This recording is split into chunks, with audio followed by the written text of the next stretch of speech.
আজ শুক্রবার। উর্মির খুব সাধারণ কিন্তু অনন্য একটা শখ পূরণের দিন। বিয়ের আগে এভাবে কত শত সকাল বিকেল যে সে বই পড়ার জন্য উৎসর্গ করেছে তার ইয়াত্তা নেই। তবে বিয়ের পর থেকেই এই ছোট ছোট শখ, স্বপ্ন আর ইচ্ছেগুলো পরিবর্তে বিভিন্ন দায়িত্ব ও কর্তব্যের বোঝা চাপিয়ে নিয়েছিল নিজের কাঁধে। আর ডিভোর্সের পর তো দিনের পর দিন ওর নাওয়া খাওয়াই ঠিক ছিল না। সেখানে এসব ইচ্ছে পূরণ তো নিছক বিলাসিতা। উর্মি আজ ফজরের সালাত শেষে পবিত্র কুরআন মাজিদ নিয়ে বসল। আজ শুক্রবার মুমিনদের জন্য অত্যন্ত বরকতময় একটি দিন। ব্যস্ততার কারণে প্রতিদিন কুরআন তেলাওয়াত করা ওর পক্ষে সম্ভব হয়ে ওঠে না। আজ সারাদিন অবসর থাকায় দিনের শুরুটা পবিত্র কুরআন তেলাওয়াতের মাধ্যমে শুরু করলো উর্মি। সূরা ফাতিহা ও বাকারার নির্দিষ্ট অংশটুকু পড়ার পর উর্মি সূরা কাহফ বের করলো। প্রতি শুক্রবারে সূরা কাহফ তেলাওয়াতের ফজিলত সম্পর্কে কে না জানে। প্রতি শুক্রবার পড়া না হলেও উর্মি আজ অন্তত প্রশান্ত হৃদয়ে সূরা কাহফ পড়া শুরু করলো। হাদিসে আছে, যে ব্যক্তি জুমার দিন সূরা কাহফ তেলাওয়াত করবে তার জন্য 2 জুমার মধ্যে বর্তী সময়টুকু নূরে আলোকিত করে দেওয়া হবে। এক নিয়মিত কোরআন পড়ার চর্চা না থাকায় প্রায় 4-5 বারে পুরো সূরাটি শেষ করলো ও। অন্যান্য সূরাগুলোর তুলনায় এই সূরাটি বেশ বড়। উর্মির কুরআন মাজিদে এটি প্রায় 16 পৃষ্ঠা। এর মাঝেই 2 বার চা বানিয়ে ও খাওয়া শেষ ওর। উর্মি কুরআন মাজিদে স্টাডি টেবিলের উপরে তাকে রেখে ব্যালকনিতে যায়। সূর্যি মামা তার কোমল কিরণ ছড়িয়ে দিচ্ছে ধরণী জুড়ে। হঠাৎ কী মনে করে উর্মি পুনরায় জায়নামাজ বিছিয়ে 2 রাকাত ইশরাকের সালাত আদায় করলো। বহু বছর পর আজ ইশরাকের সালাত আদায় করলো ও। ফজর সালাত নিয়মিত আদায় করা হলেও অলসতার কারণে নফল সালাত পড়া হয় না বললেই চলে। অথচ এসব সালাতের ফজিলত অনেক। হাদিসে বর্ণিত আছে, যে ব্যক্তি ফজরের জামাত আদায় করে সূর্যোদয় পর্যন্ত আল্লাহর জিকিরে বসে থাকে, অতঃপর 2 রাকাত সালাত আদায় করে, সে ব্যক্তি পূর্ণ হজ ও উমরাহ সওয়াব পায়। পূর্ণ পূর্ণ পূর্ণ 2 সূর্য পশ্চিমাকাশে ঢলে পড়েছে। অনেক সময় আগে রোদের তেজ নরম হতে শুরু করেছে ইতিমধ্যে। শীতের মেঘমুক্ত আকাশে কমলা রঙের আলোর মেলা বসেছে। উর্মি ফ্লাক্সে ভরে চা, ডার্ক চকলেট, ফোন, একটা মাদুর আর হুমায়ুন আহমেদের অপেক্ষা বইটা নিয়ে ছাদে উঠে এলো। মাদুর বিছিয়ে সব কিছু তার ওপর রাখলো একে একে। তারপর আরাম করে বসলো বইটা কোলের ওপর নিয়ে। ফ্ল্যাক্স থেকে কাপে চা ঢালার সময় হঠাৎ ওর ফোনটা শব্দ তুলে বেজে উঠল। এ সময় ফোনের রিংটোনের শব্দে বেশ বিরক্ত হলো উর্মি। বিরক্তিতে নাক মুখ কুঁচকে ফোনটা হাতে নিয়ে দেখল তাসরিফের কল। এতদিন পর ওকে কল দেওয়ার কোনো কারণ খুঁজে পায় না ও। গত 4-5 বছরে অকারণে কখনোই কল দেয়নি তাসরিফ ওকে। তাই ইচ্ছে না থাকা সত্ত্বেও কলটা রিসিভ করে কানে ধরল ও। হ্যালো উর্মি, কেমন আছো? আলহামদুলিল্লাহ ভালো। আপনি? ভালো। তোমাকে বিরক্ত করার জন্য দুঃখিত, তবে একটা সাহায্য প্রয়োজন ছিল। প্লিজ না করো না।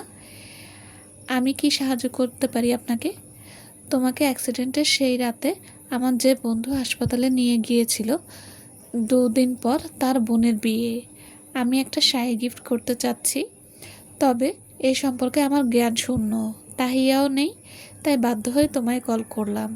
তুমি প্লিজ আসবে একবার। খুব বেশি হলে 2 ঘন্টা সময় নেব। উর্মি কয়েক মুহূর্ত নিশ্চুপ থাকলো। সত্যি বলতে ফোনটা রিসিভ করার জন্য ওর এখন বেশ আফসোস হচ্ছে। কোলের ওপর রাখা অপেক্ষা নামক বইটার দিকে তাকিয়ে একটা দীর্ঘশ্বাস ফেলল ও। তাসরিফকে না বলা সম্ভব নয়। ডিভোর্সের পর মামলা মোকদ্দমা নিয়ে সবচেয়ে বেশি সাহায্য করেছে শামীম ভাইয়া, মোহনা আর তাসরিফ। শুধু কোর্ট কাচারি নয়, ওর অনাগত সন্তানকে হত্যার কথা জানতে পারার পর উর্মি যে মানসিক টানাপোড়েনের মধ্যে দিয়ে গিয়েছিল, সেই সময়টাতেও তাসরিফ ঢাল হয়ে সামলেছে ওকে। হ্যালো উর্মি, সমস্যা আছে তোমার কোনো?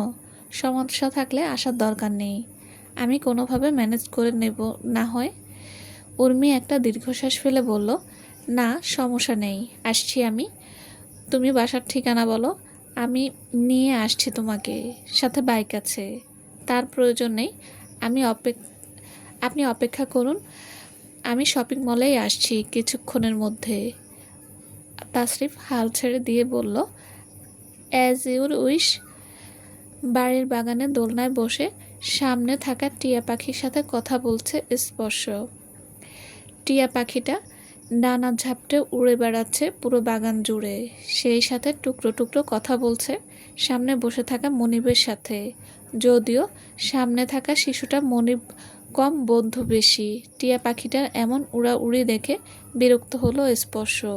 সে বিরক্ত নিয়েই বলল, এখানে শান্ত হয়ে বসো মিঠু, এত নড়াচড়া করছো কেন? টিয়া পাখিটি স্পর্শের কথা কি বুঝলো কে জানে, সে চিৎকার করে দিয়ে বলে উঠল, পশ্চ পচা, কতবার বলেছি তোমাকে আমার নাম পশ্চ নয় স্পর্শ, আর একবার ভুলভাল বকলে তোমার খাবার বন্ধ। স্পর্শের কথায় মিঠুর মাঝে কোনো ভাবান্তর দেখা গেল না।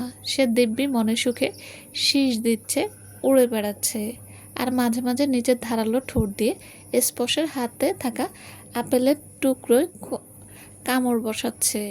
স্পর্শ তার রাগ বিরক্ত ভুলে আলতো হাতে মিঠুর মাথায় হাত বুলিয়ে দিচ্ছে। টিয়া পাখিটির বয়স এখন 2 বছর। যখন কেনা হয়েছিল তখন সে একেবারে ছানা ছিল। এই 2 বছরে বেশ বড়সড় হয়েছে। বিখ্যাত কার্টুন মিনা রাজুর অনুকরণে স্পর্শের মা শেহনাত পাখিটির নাম রেখেছিল মিঠু। মাকে হারানোর পর এই মিঠুই এখন স্পর্শের সর্বক্ষণের একমাত্র সঙ্গী। এমন সময় দূর থেকে ডাক এলো, বড় মা তোমাকে ডাকছে স্পর্শ বাবা, এক্ষুনি যেতে বলল। রোজিনার কথা শুনে স্পর্শ দোলনা থেকে নেমে বাড়ির ভেতরে এগিয়ে যায়। স্পর্শের প্রস্থান দেখে মিঠু নিজেও আপেল খাওয়া ছেড়ে ডানা ঝাপটিয়ে তার পিছু পিছু ভেতরে চলে যায়। উমায়েরকে একটা জরুরি কাজে গতকালই ঢাকার বাইরে যেতে হয়েছে। ফিরতে আরও 2-3 সময় লাগবে। তাই আন্তারা খানম চাইছিলেন এই কদিন নিজের বড় মেয়ে তাহমিনা বেগমের বাড়ি থেকে ঘুরে আসতে। এ বাড়িতে যাওয়া হয় না বেশ কয়েক বছর। এ নিয়ে তাহমিনা বেগম প্রায়ই মায়ের উপর মান অভিমান করেন। আন্তারা খানম ঠিক করেছিলেন আজ বিকেলে ব্যাগ গুছিয়ে রওনা দেবেন, কিন্তু গোল বাঁধালো স্পর্শ। উমায়ের অনুমতি মিললেও এই ছোট্ট ছেলেটা ও বাড়ি নিতে কোনোভাবেই রাজি করানো যাচ্ছে না। কাল বিকেল থেকে আন্তারা খানম কত বুঝিয়ে যাচ্ছেন, অথচ এ ছেলের কানে যেন কথাগুলো ঢুকছেই না। কি সমস্যা তোমার বাবা? তুমি তো কিছুদিন আগেই ঘুরে এলে ওখান থেকে, তাহলে এখন আমাদের সঙ্গে যেতে কি আপত্তি? স্পর্শকে কাছে টেনে নিয়ে মাথায় স্নেহের হাত রেখে বললেন তানজিলা বেগম। তিনি আন্তারা খানমের ছোট মেয়ে। বিয়ের পর থেকে স্বামী সন্তান ও নাতিপুতি নিয়ে এ বাড়িতেই থাকেন। স্পর্শ কোনো নড়াচড়া না দেখে তিনি আবারও নরম সুরে শুধালেন, ও বাড়িতে কেউ কিছু বলেছে তোমাকে? কারো কথায় কি মন খারাপ হয়েছে তোমার? স্পর্শ না বোধক মাথা নাড়ল। তানজিলা বেগম এবার কিছুটা বিরক্ত হয়ে বললেন, তাহলে সমস্যা কোথায় তোমার? অযথা কেন ঝামেলা করছো? স্পর্শের মাঝে এবারও কোনো হেলদোল দেখা দিল না। আন্তারা খানম এতক্ষণ চুপচাপ স্পর্শ আর তানজিলা বেগমকে দেখছিলেন। এবার তিনি এগিয়ে এসে কিছুটা সন্দেহের স্বরে বললেন, সেদিন তোমাকে জোর করে ও বাড়ি থেকে নিয়ে আসা হয়েছিল বলে কি তুমি রেগে আছো? এটাই কি সেখানে না যেতে চাওয়ার কারণ? এবার হয়তো টনক নড়ল স্পর্শের। সে কিছুটা থতমত খেয়ে আন্তারা খানম ওরফে বড় মার দিকে তাকালো। স্পর্শের থতমত খাওয়া মুখ দেখে আন্তারা খানম যা বোঝার বুঝে নিলেন। তিনি কিছুটা হতাশ হলেন। বাচ্চাটা একেবারে তার বাবার প্রতিচ্ছবি।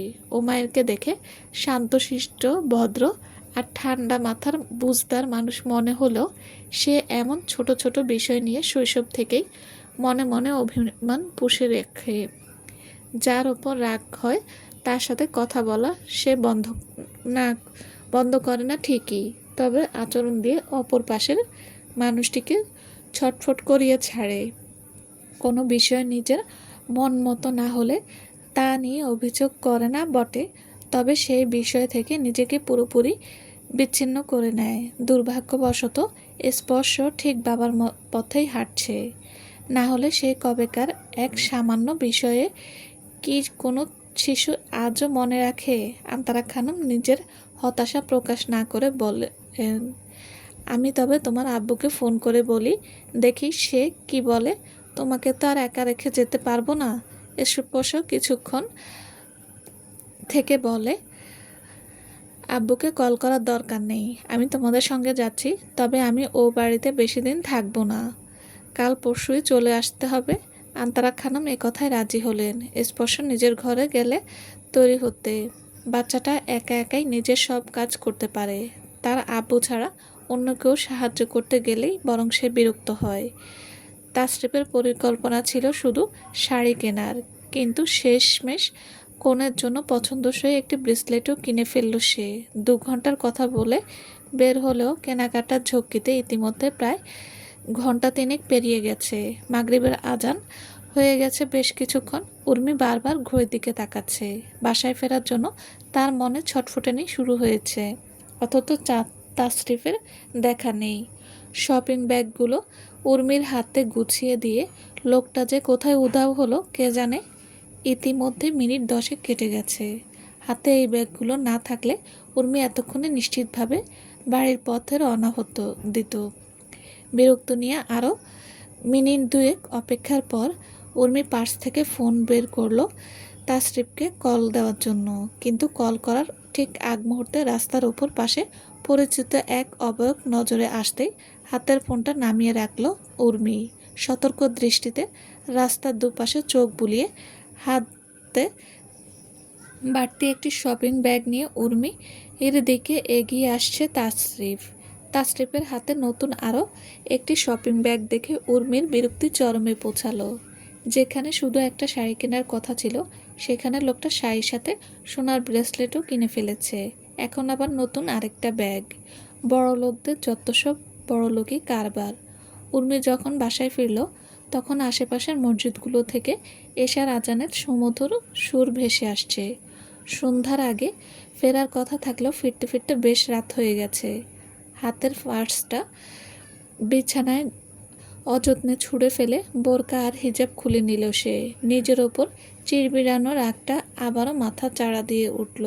ইচ্ছে করছে নিজের চোয়ালে কষে কয়েকটা চড় থাপ্পড় দিতে। উর্মি কয়েকবার জোরে জোরে শ্বাস নিয়ে নিজেকে শান্ত করার চেষ্টা করল। মিনিট 5 পর অজু করার জন্য ওয়াশরুমে ঢুকলো।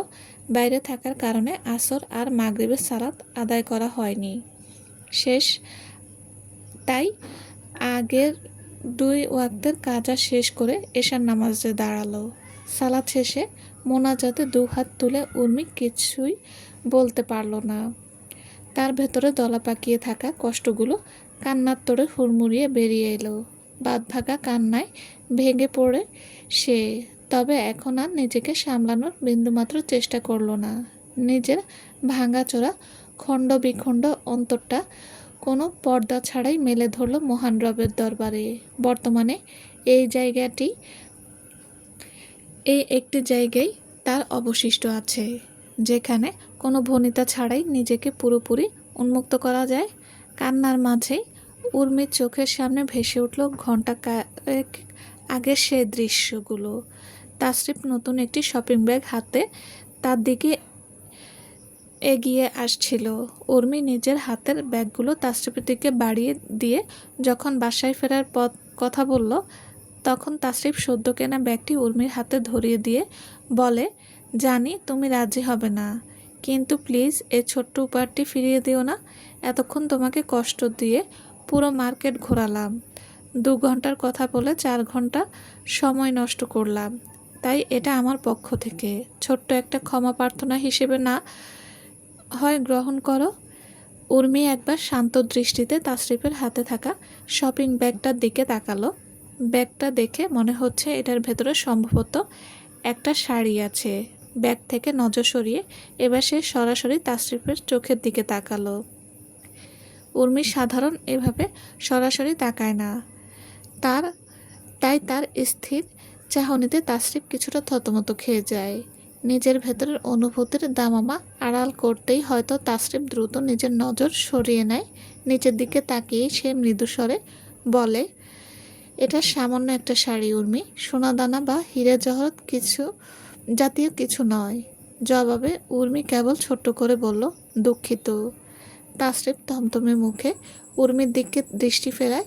বুকের গহীনে সূক্ষ্ম কোনো পিনের খোঁচা অনুভব করছে সে।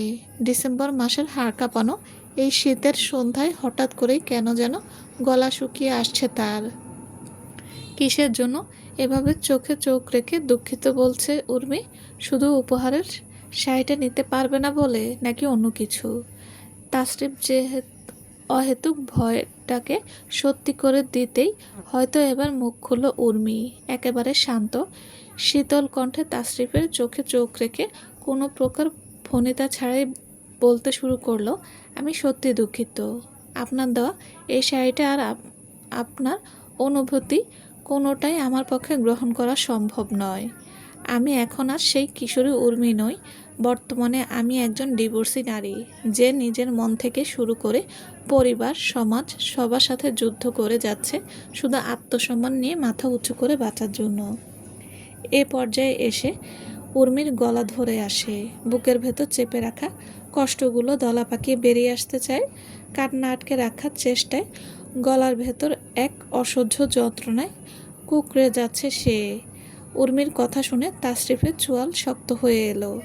চোখের সাদা অংশ ইতিমধ্যে লালচে আবার ফুটে উঠেছে।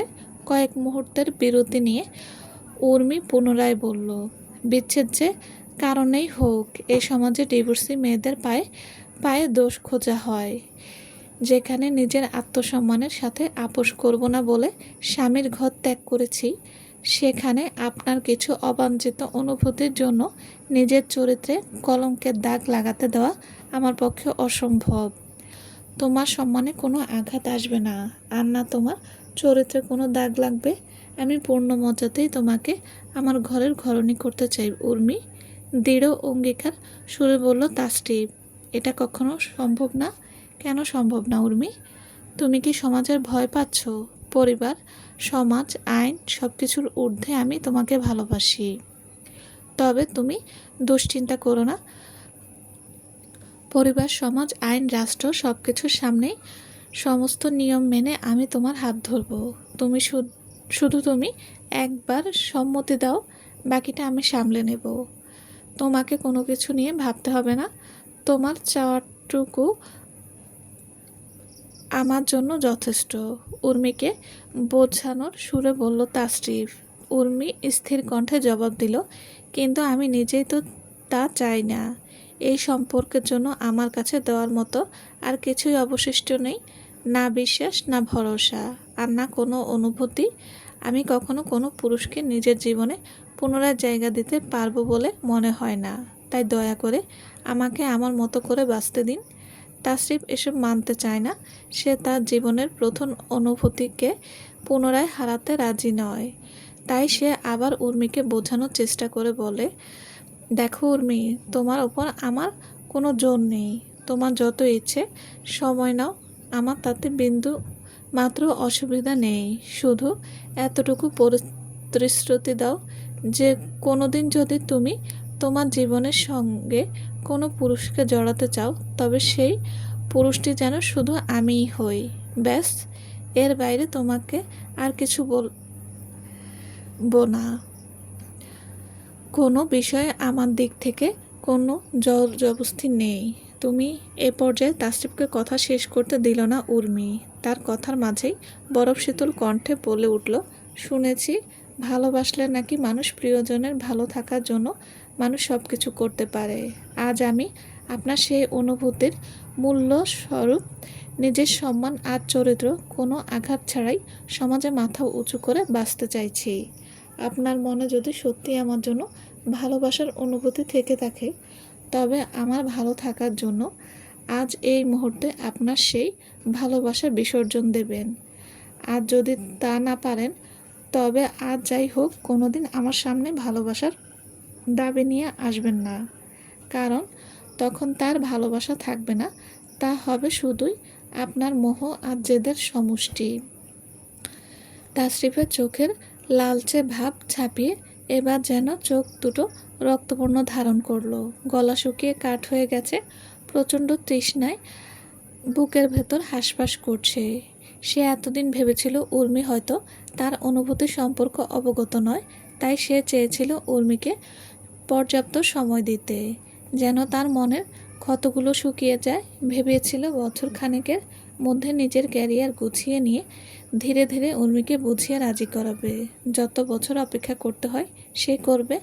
তাশরিফ মনে প্রাণে বিশ্বাস করত ভাগ্য তাকে আরও একবার সুযোগ দিয়েছে নিজের ভালোবাসাকে জয় করার। কিন্তু এই মুহূর্তে এসে মনে হচ্ছে ভাগ্য তাকে দ্বিতীয় সুযোগ দেয়নি, বরং তাকে নিয়ে নিষ্ঠুর উপহাসে মেতেছে। তাশরিফ হাসল। বুকের ওপর পাহাড়সম কষ্টের ভার নিয়েও সে প্রাণ খুলে হাসল। হাসতে হাসতে তার চোখের কোণে নোনা জল জমে গেল। জনবহুল রাস্তার মাঝে তার এমন উদ্ভ্রান্তের মতো হাসি দেখে পথচারীদের অনেকেই বাঁকা চোখে তাকাতে লাগলো তাদের দিকে। আশেপাশের উৎসুক মানুষের নজর দেখে উর্মি নিজেও কিছুটা অস্বস্তিতে ছটফট করে উঠল, তবে তা কেবল সাময়িক সময়ের জন্য। কয়েক মুহূর্তের ব্যবধানে তার চোয়াল শক্ত হয়ে এলো, পাথর কঠিন দৃষ্টি মেলে সে তাকিয়ে রইল হাস্যরত মানুষটির দিকে।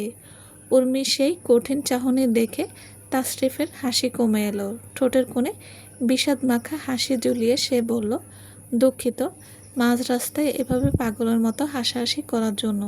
আসলে নিজের সোনায় মোড়ানো ভাগ্য দেখে হাসিটা আর আটকাতে রাখতে পারলাম না। I am extremely sorry. তোমার সমস্ত যুক্তিতর্কের ঊর্ধ্বে গিয়ে আমি তোমাকে ভালোবাসি উর্মি। দীর্ঘ 8টি বছর ধরে তোমাকে ভালোবেসে আসছি আমি। তোমাকে সেই সময় থেকে ভালোবাসি যখন ভালোবাসা নামক অনুভূতিটা ঠিকঠাক বুঝতাম না। তোমার প্রতি এই ভালোবাসা বিসর্জন দেওয়া আমার পক্ষে অসম্ভব। আমি হাজার চেষ্টা করলেও এই অসম্ভবকে সম্ভব করতে পারবো না। তবে আজ তোমাকে এতটুকু প্রতিশ্রুতি দিতে পারি, আমার জন্য তোমাকে কখনো নিজের আত্মসম্মান কিংবা চরিত্রের সাথে আপোস করতে হবে না। তাশরিফ নামের কারো জন্য তোমাকে কখনো সমাজের বাজে প্রশ্নের সম্মুখীন হতে হবে না। তোমার চরিত্রে আঙ্গুল তোলার জন্য কোনোদিন এই তাশরিফ দায়ী হবে না। আর তারপরও কেউ যদি আঙ্গুল তোলে, তবে সেই আঙ্গুল আমি ভেঙে গুঁড়িয়ে দেব। তুমি নিজের ইচ্ছে মতো বাঁচো, মেরুদণ্ড সোজা করে। শুধু একটি মাত্র অনুরোধ, জীবনের কোনো এক মুহূর্তের জন্য যদি উর্মি আহমেদের দ্বিতীয়বার কোনো পুরুষকে নিজের জীবনে জায়গা দেওয়ার কথা ভাবে, তবে সেই মানুষটি যেন কেবল এই তাশরিফ আহমেদই হয়। ভালো থেকো। আমার পাহাড়সম কষ্টের বিনিময় হলো তুমি খুব ভালো থেকো। তাশরিফের চোখটা জোড়া অশ্রুর আনাগোনা স্পষ্ট বুঝতে পারছে উর্মি, যদিও চোখের মালিকের অনুমতি না থাকায় এক ফোঁটা নোলা জলও গড়িয়ে পড়ল না। তাশরিফ হাত বাড়িয়ে একটা রিকশা ডাকলো। উর্মিকে ওঠার ইশারা করে রিকশাওয়ালার সঙ্গে কী যেন কথা বলল সে।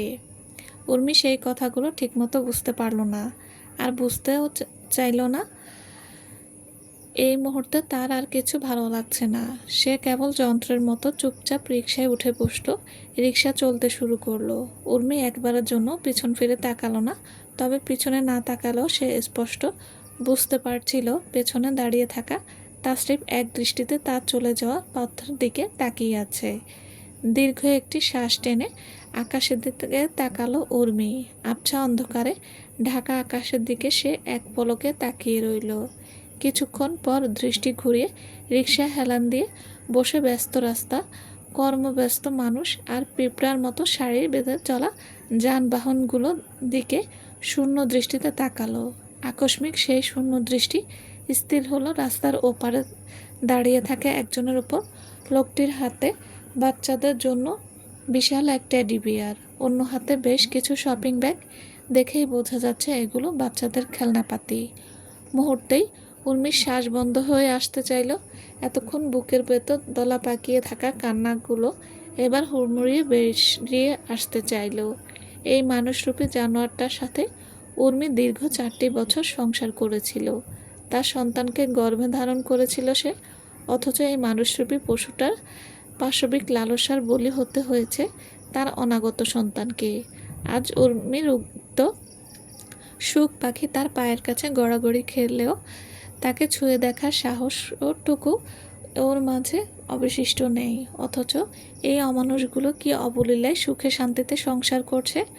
উর্মির প্রচণ্ড রাগ হয়, দুনিয়া ধ্বংস করে দেওয়ার মতো তীব্র রাগ। মন চাইছে এই মুহূর্তে রিক্সা থেকে নেমে ওই প্রতারক প্রসূতার ধর থেকে মাথা আলাদা করে দিতে, কিন্তু সে তা করতে পারে না। রিকশা এগিয়ে যায় সামনের দিকে, পেছনে পড়ে থাকে সে চরিত্রহীন লম্পট কাপুরুষটা। সাধ্যের মধ্যে সবটুকু করেছে উর্মি। পুলিশ আদালত কোনো কিছুই বাকি রাখেনি, কিন্তু কোনো কিছুতেই সে পেরে ওঠেনি। উর্মির সাথে ঝামেলা আর রনি যে পরিমাণ অন্যায় করেছে তার বিনিময় কয়েকদিন হাজতে থাকা সমুদ্রের সামনে এক বিন্দু জলের মতো। উর্মি বড় দুর্বল ছিল। সে এমন এক ব্যর্থ মা যে না পেরেছে নিজের সন্তানকে পৃথিবীর আলো দেখাতে, আর না পেরেছে সন্তানের খুনিদের উপযুক্ত শাস্তি দিতে। সে না হয় দুর্বল, ব্যর্থ, কিন্তু তার রব, তিনিও কি উর্মির মতো নাজুক? না তো। তবে তিনি কেন বিচার করছেন না? দুনিয়ার বুকে জালিমদের কি কোনো বিচার হবে না? মাথার ভেতর কিলবিল করতে থাকা এমন হাজারো প্রশ্নের উত্তর খুঁজে পায় না উর্মি। উর্মি জানতেও পারল না যে তার রব তার উপর হওয়া অন্যায়ের বিচার ইতিমধ্যে শুরু করে দিয়েছে। অন্যায় করলে আল্লাহ তাআলা সাময়িক সময়ের জন্য ছাড় দেন ঠিকই, কিন্তু কোনো অন্যায়কারীকে তিনি ছেড়ে দেন না। মানুষ তার কর্মফল থেকে কখনো পালাতে পারে না। কর্মের ফল যাই হোক, প্রতিটি মানুষকে তা ভোগ করতেই হয়। আকস্মিক কলিং বেল শব্দে হুঁশ ফিরল উর্মির। চোখ জোড়া মেলে দেখল সে জায়নামাজে বসে আছে। মোনাজাতের জন্য পেতে রাখা হাতের তালু দুটো থেকে বৃষ্টির জলের মতো অশ্রু জমে আছে। পুনরায় কলিং বেল বেজে ওঠায় উর্মি দ্রুত মোনাজাত শেষ করে জায়নামাজ ছেড়ে উঠে দাঁড়ালো। জায়নামাজটা ভাঁজ করে যথাস্থানে রেখে সে বেসিন থেকে চোখ মুখে জলের ঝাপটা দিল। তোয়ালে দিয়ে মুখ মুছতে মুছতে হোল দিয়ে বাইরে তাকিয়েলো সে। বাড়িওয়ালা আন্টিকে দাঁড়িয়ে থাকতে দেখে উর্মি তোয়ালে হাতে নিয়েই দরজা খুলে দিল। সামনে থাকা মহিলাকে সালাম দিয়ে বলল, আপনাকে এতক্ষণ দরজা দাঁড় করিয়ে রাখার জন্য দুঃখিত আন্টি, ভেতরে আসুন প্লিজ। বাড়িওয়ালা ভদ্রমহিলা হাসি মুখে সালাম নিয়ে ভেতরে এসে বসলেন। উর্মি দ্রুত চা হাতে তার ঘরে থাকা শুকনো নাস্তা সামনে দিয়ে নিজেও তার মুখোমুখি বসলো। চলবে। আসসালামু আলাইকুম। গল্পটি কেমন লেগেছে প্লিজ জানাবেন। আর হ্যাঁ, অবশ্যই লাইক কমেন্ট করবেন। আর যারা এখনও আমার চ্যানেলটি সাবস্ক্রাইব করেনি প্লিজ তারা চ্যানেলটি সাবস্ক্রাইব করে পাশে থাকবেন। সবাই ভালো থাকবেন। আল্লাহ হাফেজ।